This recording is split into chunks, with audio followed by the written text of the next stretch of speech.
She suffered, but came back stronger. In the ancient kingdom village of Anioma, where the red earth stained the feet of children and the evening moon gathered elders into circles of wisdom, there lived a girl named Ada. Her laughter once rang like the village bell. Her mother used to say, "This child's joy will light many dark places."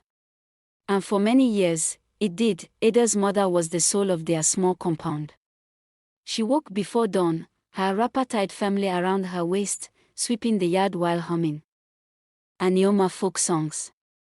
Ada would run to her, sleepy-eyed, resting her head against her mother's back as she cooked. "Go back inside, my moonlight," her mother would tease. "The world is not ready for your brightness yet." They were inseparable. On market days, Ada followed her mother to sell vegetables and palm oil. At night, they shared stories under the udala tree. Her father, strong and proud, would watch them with satisfaction. Their home was not rich in wealth, but it was rich in love. Then illness came like a thief in the harmattan. It started with coughing, then weakness, then long nights of pain. Ada still remembered the day her mother's hands felt cold in hers. "Ada." Her mother whispered weakly, struggling for breath. "No matter what happens, do not let bitterness enter your heart. Promise me." Ada nodded through tears, and just like that, her light went out. The wailing that rose from Anioma that day shook even the oldest trees. Ada was 14. Grief changed her father. He became quieter, distant. The compound felt empty. Food lost its taste. The elders began to talk. "A man cannot raise a young girl alone," they insisted, so he remarried. Her name was Ngozi. She arrived beautifully dressed, with soft smiles and a gentle voice. She embraced Ada tightly on the first day. "My daughter," she said sweetly. "I will love you like my own." Ada's lonely heart clung to those words. At first, Ngozi was kind. She cooked delicious soups. She braided Ada's hair carefully. She defended her in front of neighbors. The village praised her, but some storms gathered quietly. The first crack appeared one afternoon. "Ada, fetch water." "I just returned from school," Ada replied gently. Ngozi's eyes changed. "Are you answering me?" The slap came without warning. Ada stood frozen. That night, she cried silently into her pillow, confused. The next morning, Ngozi behaved sweetly again, especially when Ada's father was present, but slowly. Cruelty began to bloom. Ngozi woke Ada at 4 a.m. "Get up, lazy girl." While other children slept, Ada carried heavy clay pots to the river in darkness. The path was lonely, sometimes dangerous. Boys mocked her. She endured. If she returned late from school, food would be withheld. "You don't deserve to eat," Ngozi would sneer. "Education has filled your head with pride." Ada washed clothes until her fingers cracked and bled. She scrubbed the compound floor on her knees until the skin darkened and peeled. When she coughed from exhaustion, Ngozi accused her of pretending. Sometimes, Ngozi poured away Ada's portion of soup deliberately. "Oops," she would say coldly. "Looks like you sleep hungry." On one painful evening, after Ada scored the highest in her class, she ran home excited to share the news. Ngozi tore the result sheet in half. "You think you're better than me?" she spat. "You want the village to praise you and forget I am the woman of this house." That night, Ada was locked outside the house. Rain fell heavily. She sat beneath the udala tree, soaked, shivering, hugging her knees to her chest.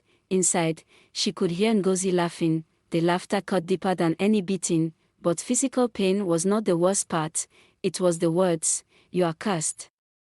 You brought misfortune to your mother. Your father only tolerates you." Every insult planted doubt in Ada's heart. Some nights, she pressed her ears with her palms to silence the voice in her head that whispered, "Maybe she is right." Her father never saw the worst of it. Ngozi was clever. In his presence, she became gentle. Ada tried telling him once. He sighed heavily.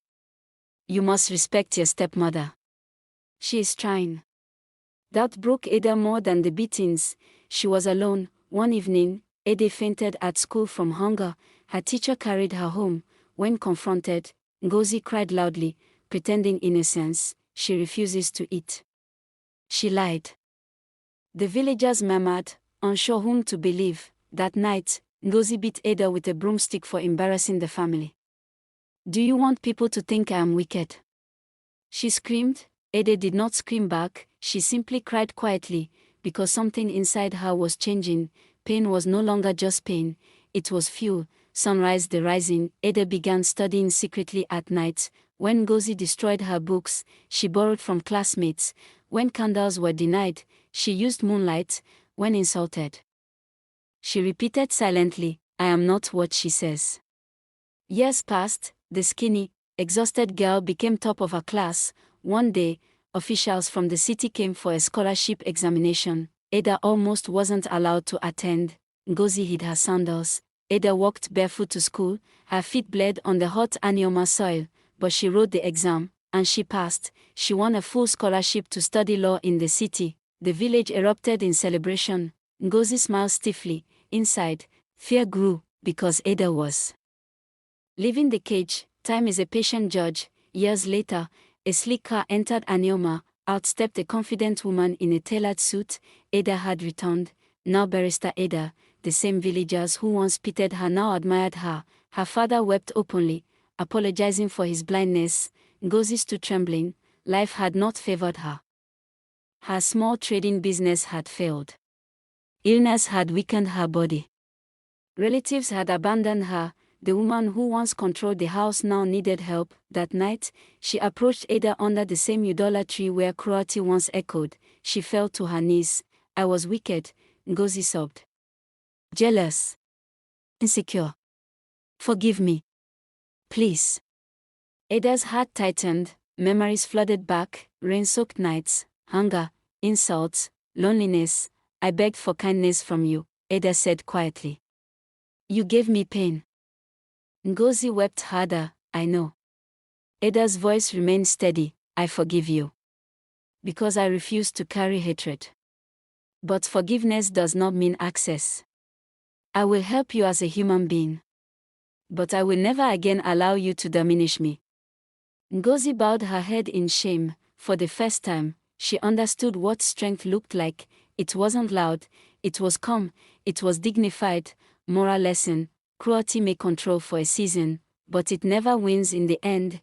Endurance builds strength, but self-respect sets boundaries.